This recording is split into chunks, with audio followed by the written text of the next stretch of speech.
Seorang insinyur dan arsitek asal Mesir yang lebih suka berada jauh dari pusat perhatian publik. Tidak diketahui banyak orang. Dia adalah Dr. Muhammad Kamal Ismail, pemilik ide marmer dingin, kubah listrik dan payung yang megah di Masjidil Haram. Beliau orang termuda dalam sejarah Mesir yang memperoleh ijazah sekolah menengah atas, orang termuda yang terdaftar di sekolah teknik kerajaan pertama, orang termuda yang lulus dan dikirim ke Eropa untuk mendapatkan 3 gelar dokter di bidang arsitektur Islam. Dia juga yang termuda yang mendapatkan syal Nil dan pangkat besi dari raja. Dr. Muhammad Kamal menikah pada usia 44 tahun. Istrinya melahirkan seorang anak laki-laki lalu meninggal dunia. Setelah itu beliau tetap menyendiri dan mencurahkan seluruh waktunya untuk beribadah kepada Allah hingga wafat.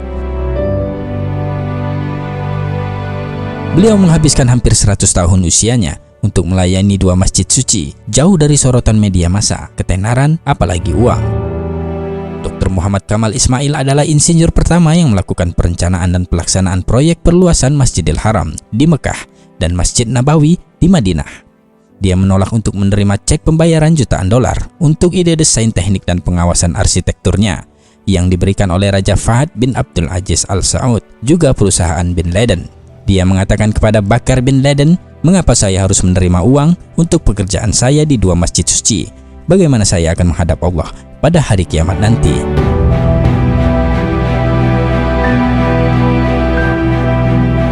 Dokter jenius ini memiliki kisah ajaib atas kuasa Allah yang menakjubkan dan luar biasa sehubungan dengan batu marmer yang dipakai untuk lantai Masjidil Haram, juga Masjid Nabawi. Dr. Kamal ingin menutupi lantai Masjidil Haram dengan marmer khusus yang bisa menyerap panas untuk jamaah yang melakukan tawaf. Marmer ini hanya tersedia di sebuah gunung kecil di Yunani. Beliau lalu pergi ke Yunani dan menandatangani kontrak untuk membeli marmer dari hampir setengah gunung tersebut, jumlah yang cukup untuk lantai Masjidil Haram. Beliau menandatangani perjanjian tersebut dan kembali ke Mekah. Setelah 15 tahun selesai pembangunan di Masjidil Haram, pemerintah Saudi memintanya untuk menempatkan jenis marmer yang sama di Masjid Nabawi di Madinah. Dr. Muhammad Kamal mengatakan, "Ketika raja memintanya untuk melapisi Masjid Nabawi juga dengan marmer yang sama, saya menjadi sangat bingung karena hanya ada satu tempat di dunia ini untuk mendapatkan marmer jenis ini, yaitu di Yunani, dan saya sudah membeli setengah dari yang tersedia." Dr. Kamal mengatakan bahwa ia pergi ke perusahaan yang sama di Yunani dan bertemu dengan CEO dan menanyakan jumlah yang tersisa dari marmer tersebut. CEO itu mengatakan bahwa marmer yang ada di gunung itu telah terjual semuanya 15 tahun yang lalu. Dr. Kamal menjadi sangat sedih. Ia melangkah keluar dan ketika hendak meninggalkan kantor mereka, ia bertemu dengan sekretaris kantor. Dr. Kamal memintanya untuk memberitahu keberadaan orang yang membeli sisa jumlah marmer tersebut. Sekretaris itu menjawab bahwa akan sulit untuk mengetahui dari catatan yang sudah sangat lama. Atas permintaan Dr. Kamal, ia berjanji akan mencari berkasnya. Dr. Kamal kemudian memberikan alamat dan nomor hotelnya dan berjanji akan mengunjunginya kembali keesokan harinya. Dr. Kamal mengatakan bahwa ketika meninggalkan kantor dia berpikir, "Mengapa saya ingin tahu siapa yang membelinya? Dalam hati saya berkata pada diri saya sendiri, Allah akan membuat sesuatu yang luar biasa terjadi," ujarnya.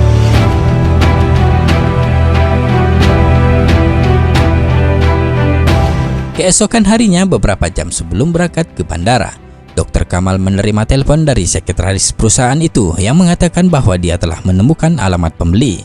Dr. Kamal pergi ke kantor mereka dengan langkah lambat sambil berpikir, apa yang akan saya lakukan dengan alamat pembeli tersebut? Karena sudah bertahun-tahun berlalu. Dr. Kamal sampai di kantor dan sekretaris memberi alamat perusahaan yang membeli sisa marmer tersebut. Dr. Kamal mengatakan bahwa jantungnya berdegup kencang saat mengetahui bahwa perusahaan yang membeli marmer tersebut adalah perusahaan Saudi Arabia.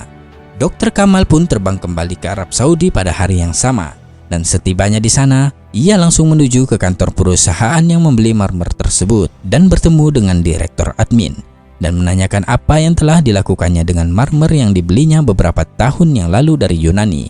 Direktur admin berkata, "Saya tidak ingat." Dia lalu menghubungi bagian gudang dan bertanya tentang marmer putih dari Yunani, dan mereka mengatakan kepada Dr. Kamal bahwa semua jumlah marmer yang dibeli 15 tahun yang lalu masih ada dan tidak pernah digunakan.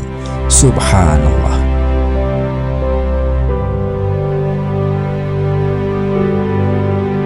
Dr. Kamal mulai menangis seperti bayi, dan selanjutnya dia menceritakan kisah lengkapnya kepada pemilik perusahaan. Dr. Kamal memberikan cek kosong kepada pemilik perusahaan dan memintanya untuk menuliskan jumlah yang diinginkan. Ketika pemilik perusahaan mengetahui bahwa marmer tersebut adalah untuk Masjid Nabawi, ia berkata, "Allah membuat saya membeli marmer ini dan melupakannya karena marmer ini dimaksudkan untuk digunakan di Masjid Rasulullah." Allahu Akbar.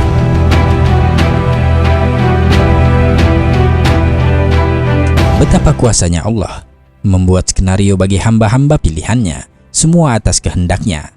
Dr. Muhammad Kamal Ismail meninggal pada 2 Agustus 2008. Semoga Allah menempatkan beliau di tingkat tertinggi di surga Firdausnya kelak. Amin ya rabbal alamin. Wallahu a'lam bissawab.